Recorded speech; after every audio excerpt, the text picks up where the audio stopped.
लोग कर ही और रहे हैं ना। जी जी, और वैसे भी मैं जगदीश भाई एक चीज जो समझ में आता है एज ए एजुकेटर, चूंकि मैं टीचर भी हूँ, तो हम बच्चों को ना सिर्फ जैसे एक प्रतियोगिता चल रही है और आपको पेड़ काटने हैं, तो हर बच्चे को हम ये सिखा रहे हैं कि आप ज्यादा से ज्यादा अपनी कुल्हाड़ी से कठिन परिश्रम करके पेड़ कैसे काटो, लेकिन उनकी कुल्हाड़ी में धार लगाने वाला कोई नहीं है। तो आध्यात्म जब आपके जीवन में आता है, तो आध्यात्म आपके जीवन में क्या करता है, आपकी कुल्हाड़ी में सबसे पहले धार लगाता है। और जब कुल्हाड़ी आपकी पैनी होती है, कुल्हाड़ी में धार लग जाती है, तो जीवन में कोई भी काम करो, आसानी से आपका जो काम है वो हो जाता है, क्योंकि आध्यात्मिक शक्ति के द्वारा ही आपके जीवन में जो सफलता है वो मिलती है।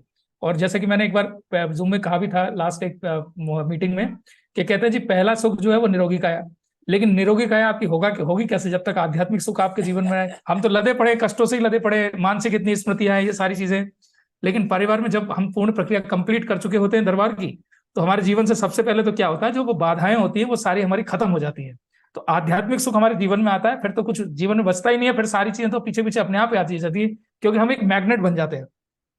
और हमने भी नोटिस किया, जैसे मैं जनरली प्रेजेंटेशन के लिए कहीं भी जाता था पहले, तो बहुत सारे लोग हैं जो एक नेगेटिव माइंडसेट से बैठते थे या इग्नोरेंस मूड में बैठते थे या सुनना नहीं चाहते थे।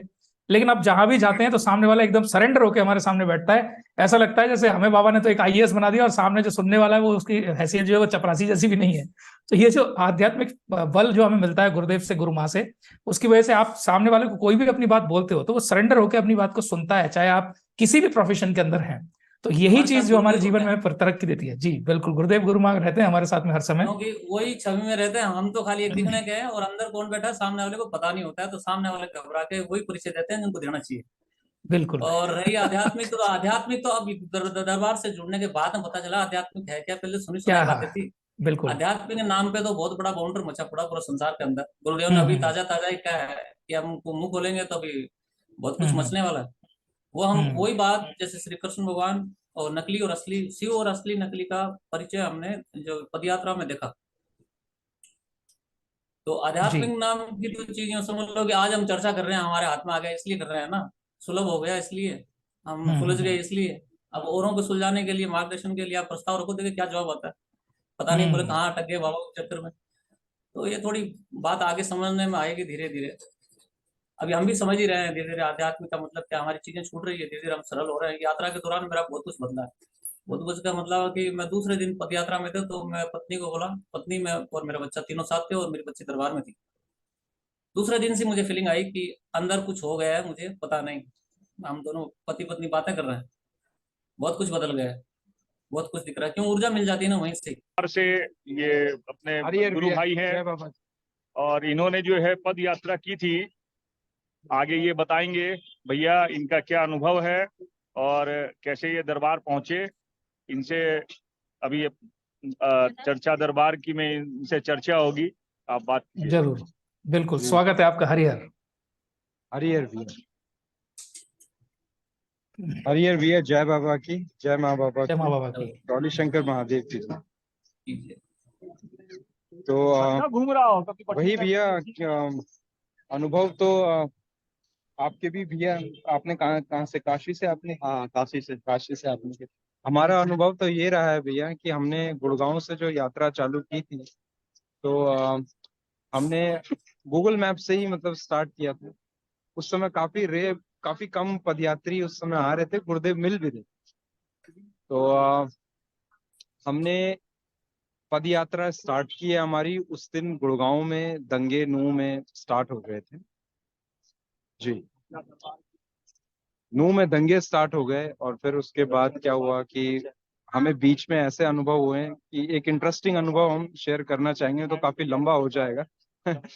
तो रात को हम जब बीच रास्ते में थे, और हर जगह मतलब कर्फ्यू टाइप का लगा हुआ था, ओह। तो दो लोग हमें मिले थे, और उनसे रहने की व्यवस्था, क्योंकि रोड पूरी खाली, कर्फ्यू टाइप का माहौल, हर जगह पुलिस वाले लगे हुए हैं।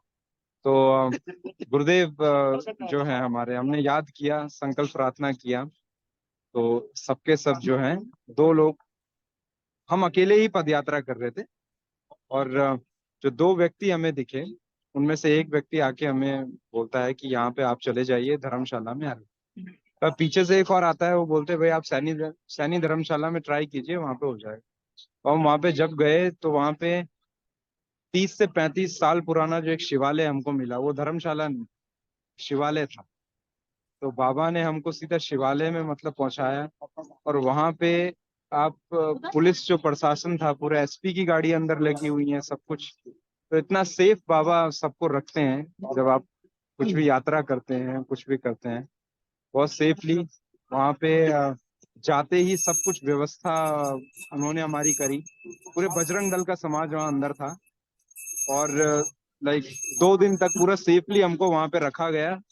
और तो ये एक अनुभव था कि प्रार्थना संकल्प करे तो दरबार तो आपके साथ ही चलता है पद यात्रा में हर समय, और आपको एक कुछ भी हानि आपको होने नहीं देता है।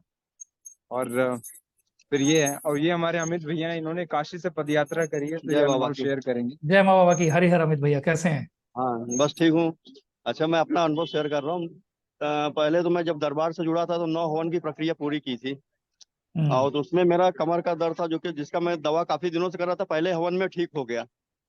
जी। और वाइफ का गठिया रोग, असाध्य रोग था, जो डॉक्टर ने बोला कि इनका लाइफ टाइम दवा चलेगा, कभी बंद नहीं होगा वाइफ के लिए।